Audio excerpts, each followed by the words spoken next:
नमो सिद्धाणं नमो आयर्याणं नमो उवच्छायाणं नमो लोये सवसाहुणं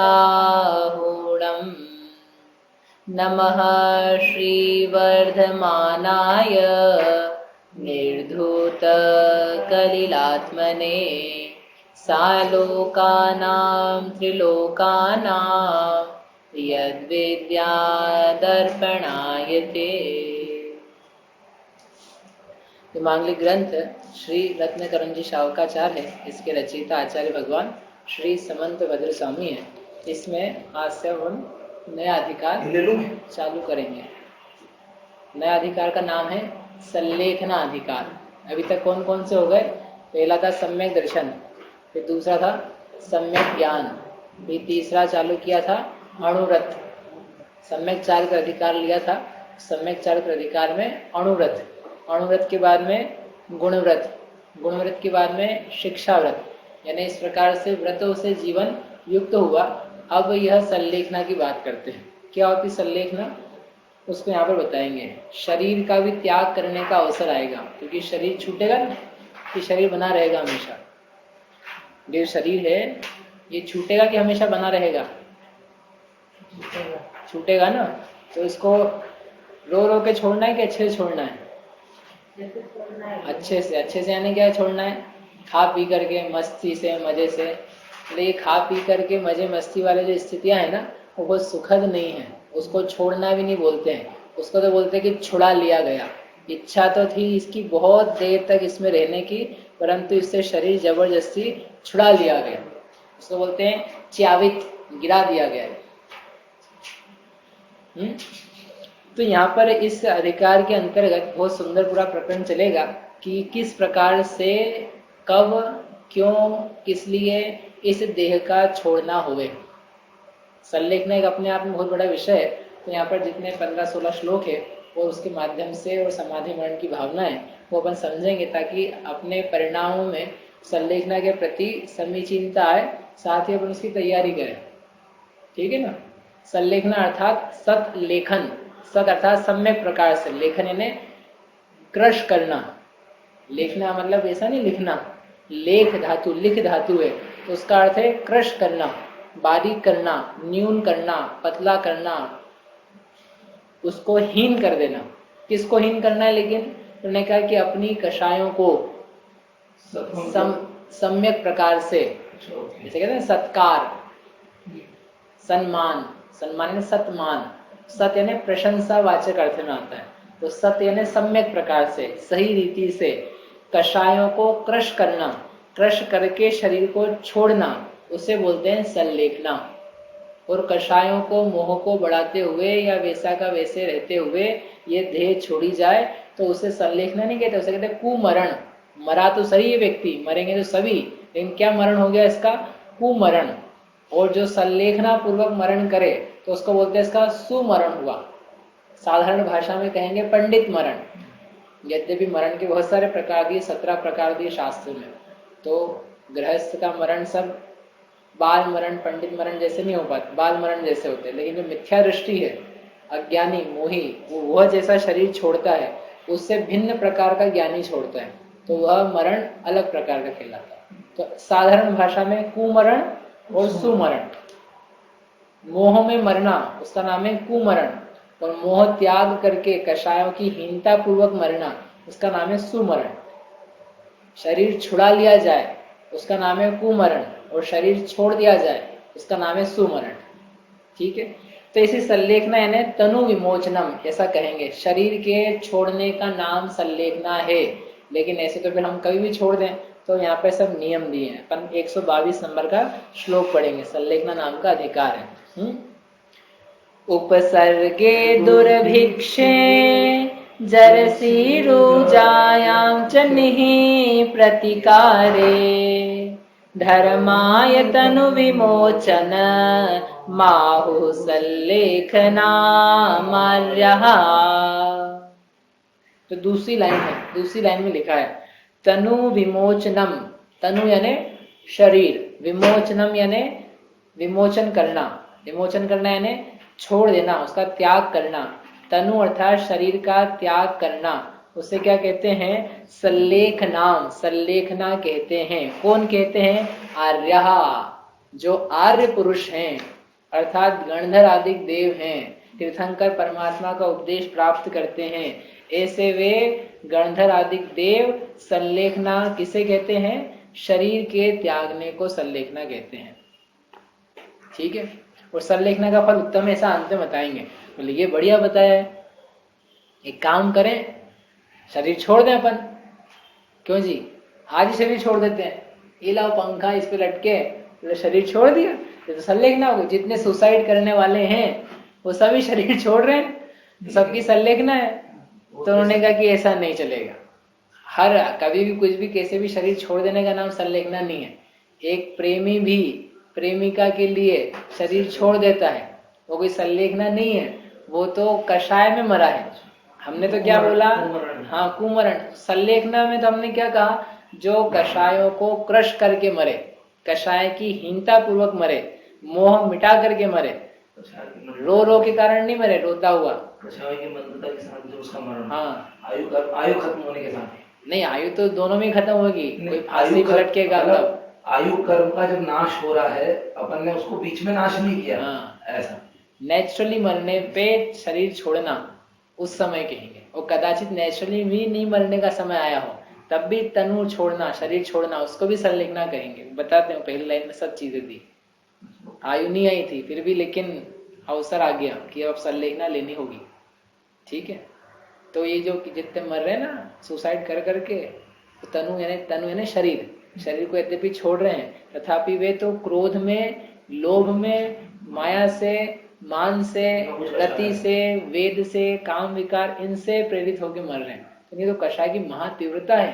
ये जितने मरने वाले हैं सब जाके नरक गति के पात्र होते हैं।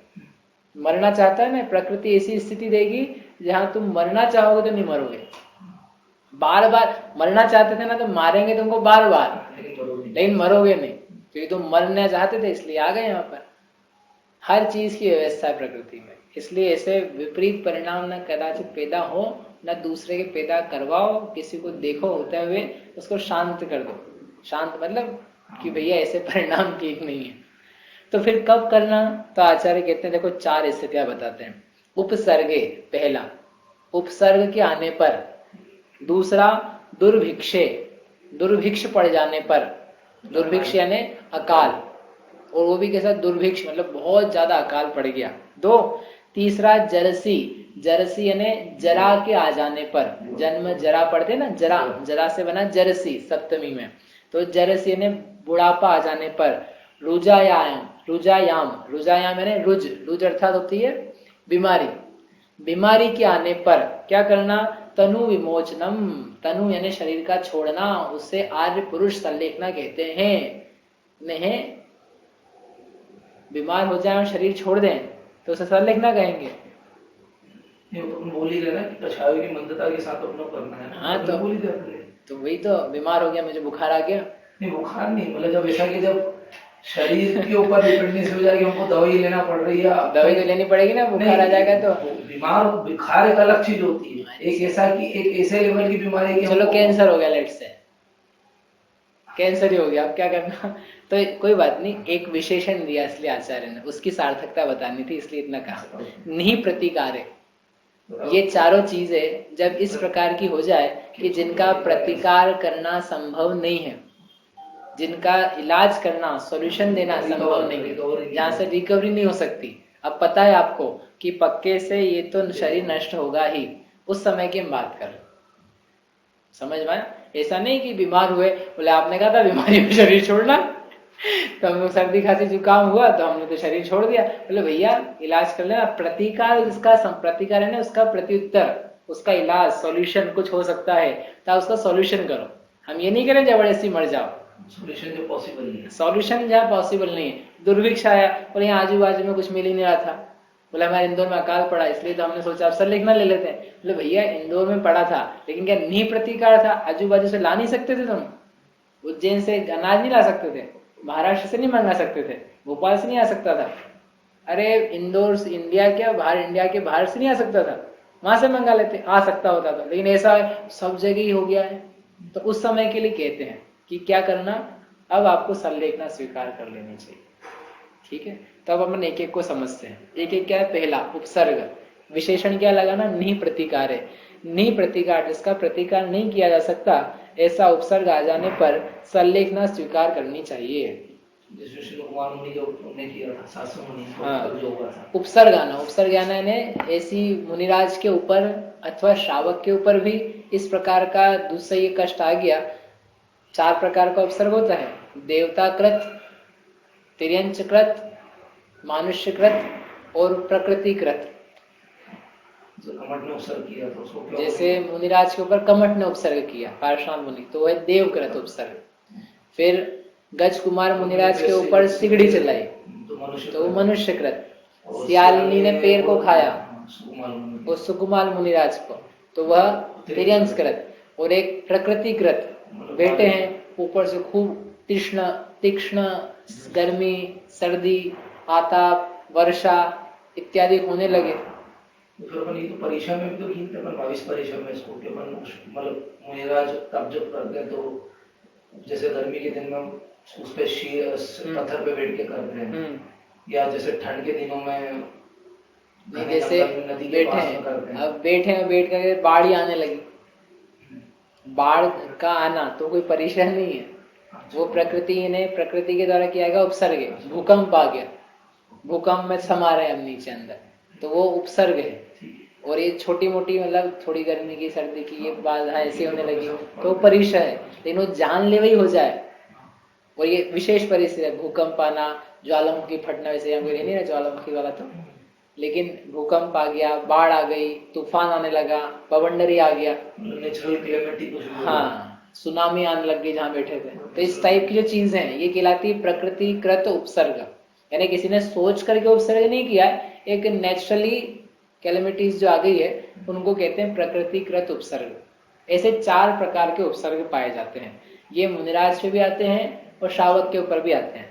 अब देखो मुनिराज के ऊपर यदि आए तो मुनिराज तो किसी उपसर्ग का निवारण करते नहीं है, क्योंकि मुनिराज के ऊपर किसी ने उपसर्ग करना चालू किया तो वे समाधि तत्काल उनकी चालू हो जाती है। समाधि है ना, संलेखना समाधि मरण की, जब तक ये उपसर्ग दूर नहीं हो जाता तब तक अपने को यहाँ से हिलना नहीं, डलना नहीं, चिगना नहीं, भागना नहीं। जो होगा इस देह का सो होगा। संयम की साधना के लिए लिया था, संयम का पालन करते हुए ये देह चली जाए तो कोई समस्या नहीं। श्रावक जो है उसके, श्रावक के केस में 2 स्थितियां हैं कि एक तो सामान्य परिस्थिति है, परिस्थिति यानी अपन मंदिर जी गए थे, मंदिर जी से आए, घर में काम कर रहे हैं, इतने में कोई उपसर्ग आ गया, शेर आ गया अचानक, घर पे नहीं आएगा, आप कहीं यात्रा पे गए तो वहां शेर आ गया। अब शेर ने आकर के वो आपके ऊपर आक्रमण करना चाहता है, तो आपने सोचा उपसर्ग तो ही गया है और अपने को ये शेर खा जाएगा, तो अपन तो सरेंडर कर दिए, बैठे हैं और बैठ करके नमो का मंत्र जपने लगे, संलेखना। लेकिन नहीं, देखो प्रतिकार यदि तुमसे हो सकता है और तुम्हारा कोई भी व्रत नियम ऐसा नहीं है, कैसा कि अपन भाग नहीं सकते हैं, अपन इसका कुछ उत्तर नहीं दे सकते हैं, तो आपके लिए उसका प्रतिकार करना श्रेष्ठ है। कोई मनुष्य या तिर्यंशी या देव उपसर्ग कर रहा है, बाधा दे रहा है, और आप एक सामान्य परिस्थिति में रह रहे हो, तो उस समय उनका कहना है कि आप उसका प्रतिकार करने में सक्षम हो। आपकी कोई विरोधी हिंसा का त्याग भी नहीं है, हम जान से मारने की बात नहीं कर रहे हो, मतलब उसका दूर करना उसको, एक तो वो स्थिति है, तो वहां संलेखना की कोई बात नहीं है। लेकिन वो निप्रतिकार रूप हो जाए कि अब इससे अपन बच नहीं सकते हैं, ये ज्यादा शक्तिशाली है और अब तो अपना जीवन जाने ही वाला है, इस शेर ने मेरे को बस अब पकड़ ही लिया और ये मुंह में लेने वाला है, तो कहते हैं ऐसे समय में फिर क्या कर लेना चाहिए, संलेखना ले लेना चाहिए। एक स्थिति तो ये है, ठीक है। दूसरी स्थिति ये है कि जो अपन ने पहले सामायिक के अंतर्गत पढ़ी थी कि श्रावक ने सामायिक की प्रतिज्ञा करके बैठा है और वहां पर कहा था परिसह उपसर्ग अपि, यदि परिसह और उपसर्ग भी आए तो कैसे रहना, फिर मुनि जैसा रहना, क्योंकि सारे पाप का त्याग किया है, एक एक षटकाय के जीव जो है उनकी हिंसा का त्याग किया है और समता रूपी परिणामों की प्रतिज्ञा करी है, और इस स्थान से चलायमान नहीं होगा ऐसा ही बुद्धिपूर्वक नियम लिया है। इसलिए उस अवस्था में जब सामायिक का नियम लेकर के बैठा है, तब यदि तुम्हारे ऊपर क्या आने लग जाए, उपसर्ग आने लग जाए, तो क्या करना, संलेखन। फिर वहां पर आपको जब तक ये उपसर्ग दूर नहीं हो जाता तब तक मेरे आहार जल आदि का त्याग समता रूपी परिणामों से इस देह का त्याग करेंगे। जैसे कि किसने किया था, उदाहरण दे चुके आपको पहले, बोलो किसने किया था शावक का, ऐसा उदाहरण एक दो बताओ। सेठ सुदर्शन का बताया था। सेठ सुदर्शन ने किया। सेठ सुदर्शन रात्रि को जाकर के ध्यान की मुद्रा में थे और ध्यान की मुद्रा से उनसे उपसर्ग हुआ, वो फिर वैसे के वैसे ही रहे। फिर इसी वारिशेण मुनि, उनका भी बताया था। चांडाल, चांडाल के ऊपर उपसर्ग ऐसा नहीं आया था, उसके ऊपर तो राजा ने दंड दिया था, उसने कहा था हम नहीं करेंगे, हम मारेंगे नहीं, आपको जो करना है सो करो। तो वहां पर तो वो राजा के कृत उपसर्ग कह सकते हो, उसने कहा ठीक है आप शरीर छूटेगा तो छूटेगा, जो अहिंसा व्रत में कथा पढ़ी थी ना पहले। तो ये शावक के उदाहरण। तो उसमें भी था वो धीवर जो मछली को छोड़ता बार बार, वो पहली मछली पकड़, मतलब जो मछली आई थी उसको पकड़ूंगा मैं, और उस मुनिराज उसको वो दिलाते नियम की भी है तो मत करना। तो उसको उपसर्ग नहीं था लेकिन कुछ, तो फिर खाने नहीं खा पाएगा ना वो घर आके, तो खाने नहीं खाया तो मरता नहीं है वो, तो क्या उसकी आयु भी ऐसी थी, वहाँ उपसर्ग नहीं था उसको, वो तो उसका नियम पालना था, नियम पालते हुए फिर उसका मरण हो गया, वो बात है। इसलिए धीवर के केस में उपसर्ग नहीं आया था उसको, उसने संलेखना भी नहीं ली थी, नियम के फल से उसकी अच्छी गति हुई थी। ऐसा समझ में ही बात। 4 प्रकार का उपसर्ग, और 4 प्रकार का उपसर्ग आने पर उसका प्रतिकार करना संभव हो, शावक के द्वारा वैसा व्रत नियम नहीं हो तो उसका प्रतिकार करे। वो प्रतिकार करता हुआ भी जब वो नहीं प्रतिकार हो जाए कि अब नहीं करा जा सकता, इसका सामना नहीं हो सकता, अब तो ये शरीर छूटे गई, कभी एक्सीडेंट में फंस जाए, दुर्घटना हो जाए, ट्रेन में है, प्लेन में है, बस में है, जहाज में है, कहीं पर भी है व्यक्ति और मरण हो सकता है, अनित्य स्थिति है, तो आने पर अपन क्या करें, नदी के बीच में आप डूब रहे हो, क्या करना, पहले बचने का प्रयास करना, तैरना नहीं भी आते हो तो भी हाथ पैर मारना और चिल्लाना बचाओ बचाओ। ऐसा नहीं कि अब गए तो गए, तुम्हारा जीवन यदि बच सकता है। इन्हें ये हमने तब भी लिया था विषय जब वो प्रकरण चल रहा था ना, संलेखना आत्मघात वगैरह है, कि भाई हमने बहुत अच्छे से यहाँ समझाया, हम तो कह ही नहीं रहे कि तुम मर जाना, हम तो कह रहे तुम बचने का प्रयास करना पूरा। आत्मघात कहाँ से हो गया, आचरण ने इतना स्पष्ट तो लिखा है, नहीं प्रतिकार है। जब प्रतिकार करना संभव नहीं हो, यानी पहले प्रतिकार करना, रोग आ जाए तो ऐसा नहीं कि बस चले जाना, रोग का इलाज करने का प्रयास करना, और जब दिखे कि अब इसका इलाज संभव नहीं है, सही रीति से संभव नहीं है, तब आप करना, ठीक है पहला। दूसरा, मुनिराज के लिए उपसर्ग की स्थिति में तो वो है कि अभी आ गया है, कोई बात ही नहीं, बाकी स्थिति का अपन विचार करते हैं। दूसरा है दुर्भिक्षे, दुर्भिक्षे ने दुष्काल पड़ना, पानी नहीं गिरा, कोई अनाज ही पैदा नहीं हो रहा है, जल की त्राही त्राही है, पानी भी नहीं प्राप्त हो रहा है, ना अनाज प्राप्त हो रहा है, ना सब्जी भाजी, कुछ भी नहीं है, चारों तरफ सूखा ही सूखा है। ऐसी स्थिति में कब तक जीवित रहेगा व्यक्ति, कितने दिन जीवित रहेगा, पुराना अनाज कब तक चलेगा, थोड़े दिन तक चलता रहेगा, फिर नष्ट हो जाएगा। तो वो कहते हैं कि इसका प्रतिकार संभव हो तो पहले वो कर लेना। प्रतिकार क्या हो सकता है, बना पानी से बरसा नहीं सकते, आप चले जाओ कहीं और जहाँ अवेलेबिलिटी है भोजन की, अनाज आदि की, जल की, आप हम कर जाओ। आपको अपने घर की कोई कुल परंपरा नहीं निभानी, हम तो यहीं जिए नहीं यहीं मरेंगे नहीं, ऐसा नहीं है। मुनिराज के लिए भी ऐसा ही है कि मुनिराज को दिखे कि यहाँ पर सुभिक्ष नहीं है, यहाँ पर अनाज आदि की व्यवस्था नहीं है, यहाँ पर दुष्काल पड़ने वाला है, तो वहां पर नहीं रहेंगे, वो निकल जाएंगे वहां से, ये आज्ञा है। और इसके लिए तो उदाहरण भी है, जब भद्रभाव मुनिराज ने देखा निमित्त ज्ञान से कि इस एरिया में 12 वर्ष तक दुष्काल पड़ने वाला है, पानी नहीं गिरेगा, यहाँ त्राही त्राही मचेगी, मुनिराज का क्या, शावक का ही संभव नहीं है, तो मुनिराज का कैसे हो पाएगा। तो मुनिराज ने कहा कि यहाँ से निकलो, उत्तर भारत से सारे मुनि 12,000 का संघ कहाँ चले गया, दक्षिण भारत में। नहीं तो आपको कि मुनिराज वीतरागी होते हैं, साम्य भावी होते हैं, और शरीर छूटे तो छूटे, अपने तो यहीं रहना, तो यहाँ क्यों रहना। नहीं, लिखा है मुनिराज का बहुत विस्तृत चित्रण है कि वो ऐसी जगह पे विहार करें जहां पर जैन श्रावक के घर हों, जहाँ पे जैन श्रावक नहीं है वहां जाने की जरूरत नहीं है, जहाँ आहार आदि की व्यवस्था हो, व्यवस्था मतलब जैन लोग, जैन जनता हो, जैन श्रावक हो, जैन मर्यादा जानते हो, उस क्षेत्र में विहार करना।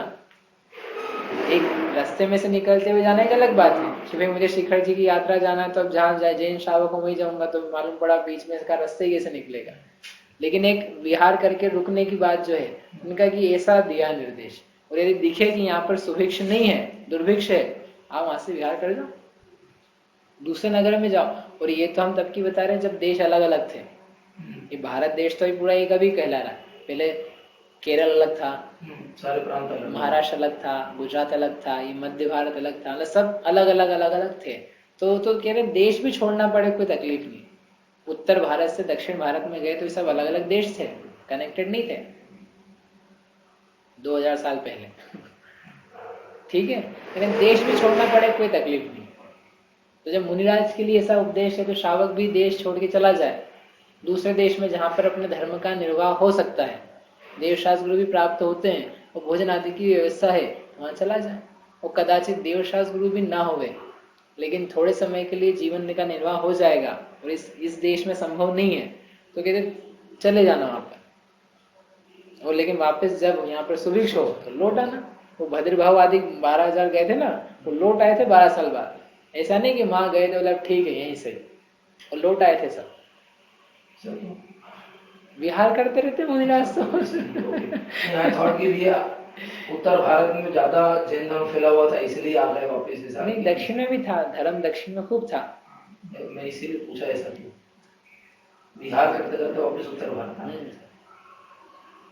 ऐसे ठीक है, शावक के लिए समझ के इसका गलत फायदा मत उठा लेना हो कि यहाँ जॉब नहीं मिल रही थी तो हम तो कहाँ चले गए, अमेरिका में चले गए, कि तुमने ढूंढी नहीं होगी, यहाँ खूब जॉब्स हैं, यहाँ भी धन है, यहाँ भी अनुकूलता है, ऐसा नहीं है कुछ नहीं है। तुम गलत अर्थ लगा के कुछ और निकालने लग जाओ तो हमारा दोष नहीं है। उन्होंने कहा नी प्रतिकार रूप दुर्भिक्ष। लेकिन जब ऐसा हो कि कहीं पर भी व्यवस्था नहीं है, ना जाने की व्यवस्था है, ना आसपास कहीं ऐसा क्षेत्र है, ना हमें पता है वास्तव में कि ऐसा कोई क्षेत्र भी है या वहाँ जाया भी जा सकता है, ऐसी व्यवस्था भी नहीं हमारे पास जाने की धनादिक की, यदि भी ऐसा हो जाए तो फिर अब क्या है, जब शरीर छूटना ही है तो छूटना मत, छोड़ना। मुनिराज के लिए भी ऐसे ही है कि कोई मुनिराज तो चले गए, कोई ना जा पाए कि हम नहीं जा रहे, हम तो यहीं रहेंगे। शावकों ने कह दिया कि महाराज आपकी चिंता कर रहे हो, हमें ना हम आपको कराएंगे यार, हमारे घरों में अथाह अनाज भरा है, सब व्यवस्था है, आपको कोई दिक्कत नहीं आएगी। तब तो सारा भ्रष्टाचार चालू हुआ था कि कुछ लोग मुनिराज नहीं रह गए भद्रभाव महाराज के समय। ये श्वेतांबर मत की उत्पत्ति जो है कि वो जो दुर्भिक्ष के निमित्त से अन्य जगह चले गए थे वे तो सुरक्षित रहे, वे दिगंबर बने रहे, और जो दुर्भिक्ष के समय पे श्रावकों के कारण से यहीं रह गए उनके कहने पर, तो वो दुर्भिक्ष पड़ा, बहुत त्राही त्राही मची और लोग छीन छीन के खाने लगे, मुनिराज के पेट में से फाड़ फाड़ के खाने लगे। ऐसी भी स्थितियां आ गई कि खा के आए, इनका पेट भरा है तो उनको उनसे ही ले लिया, उनसे ही छीन लिया, उनका पेट फाड़ के भोजन निकाली, ऐसी गंदी स्थितियां आ गई।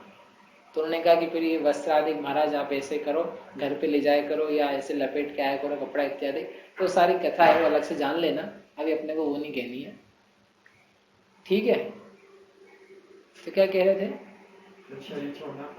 कि शरीर छोड़ने के लिए मुनिराज के लिए भी ऐसा है कि यदि दुर्भिक्ष पड़ रहा हो तो ऐसा विपरीत कार्य नहीं करना वस्त्र आदि धारण का या कुछ और, आप तो फिर तनु विमोचनम, शरीर का छोड़ना, संलेखना ग्रहण करना। दो हुए, तीसरा जरसी।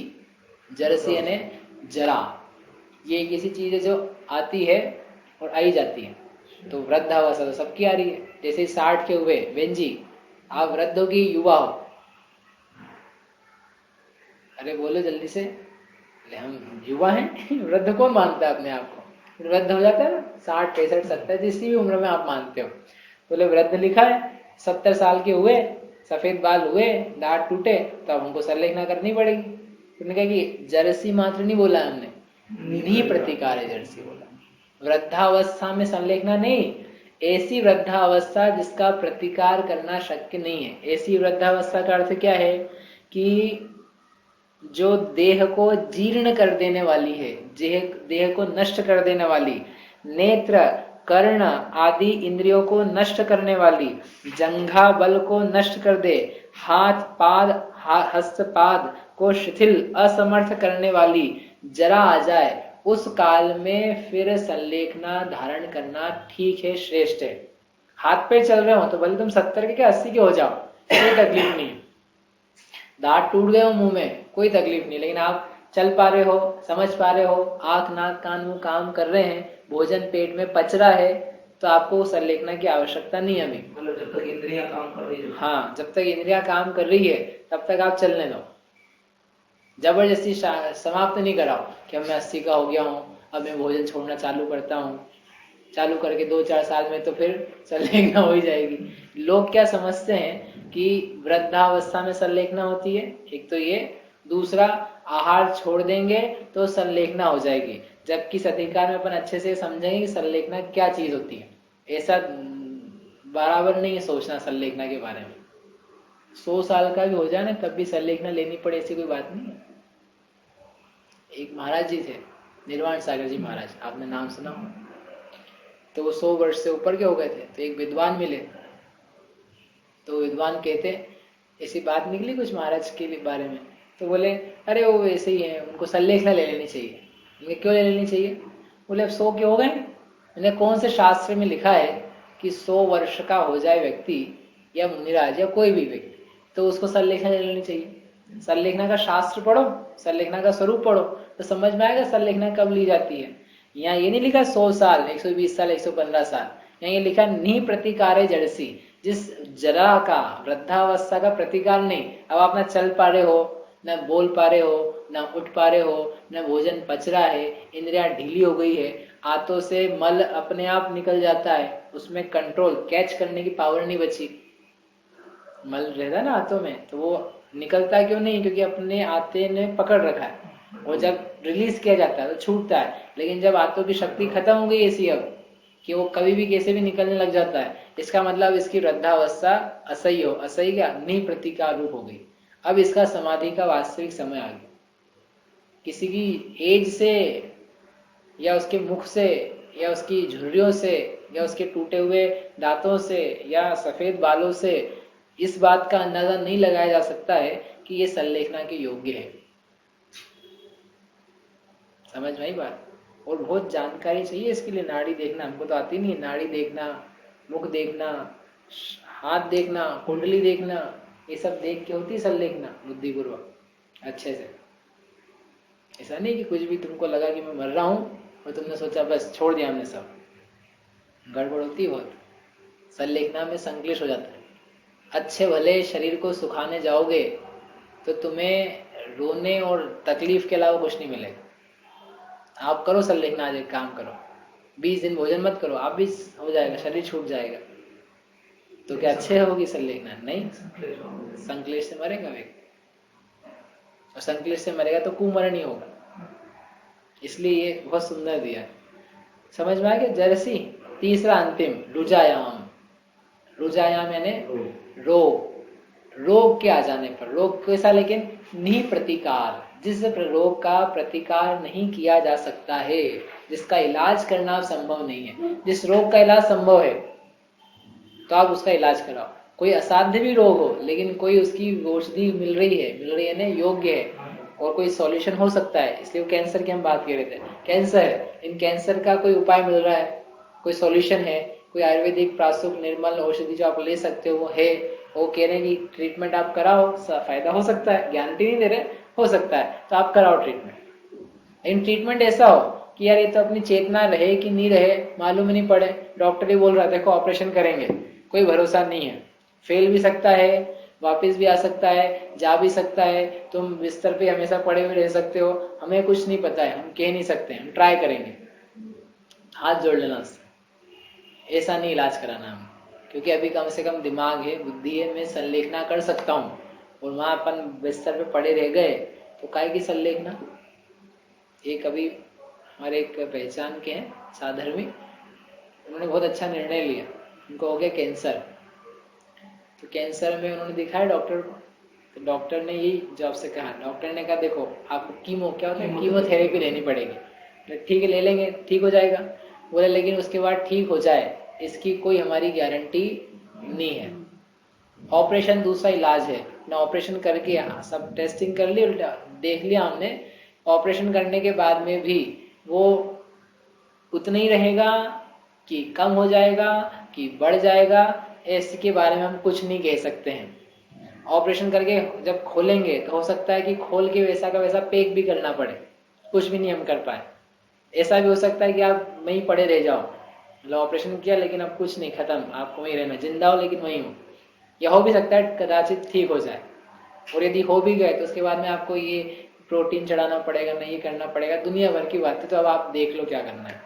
तो उन्होंने सब घर वालों को बुलाया, बुला करके बोला देखो अभी मेरी बुद्धि ठीक है, चेतना काम कर रही है, जितना जीवन बचा है सो वही ठीक, अपने को ऐसा काम नहीं करना कि मैं वहीं बिस्तर पर पड़ी रह जाऊं, पड़े रह करके फिर मेरा जीवन में अब जो सीखा मैंने समझा वो परिणाम क्या रहे पता ही नहीं। इसलिए हमको नहीं चाहिए, हम तो घर जा रहे हैं, घर जा करके अपने समाधि मरण करेंगे और वो करके संलेखना धारण करके, जो शरीर तो छूट नहीं है भाई, बच भी गए तो छूटना तो नक्की है ना। तो जब नक्की है तो हम उस चीज के लिए ज्यादा प्रयास करें।